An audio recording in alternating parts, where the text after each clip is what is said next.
నాడే అన్న ప్రాసన అయ్యిందో కన్యదాని వన్నె ప్రాసన అవ్వాలో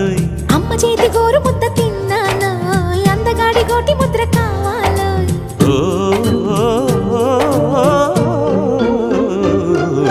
కాస్త నన్ను నువ్వు నిన్ను నేను కోరుకుంటే కోరుకున్న చోట నువ్వు నేను చేరుకుంటే చేరుకున్న చోట ఉన్న దీపం మారుతుంటే ఆరుతున్న వేళ కన్నెకాలు జారుతుంటే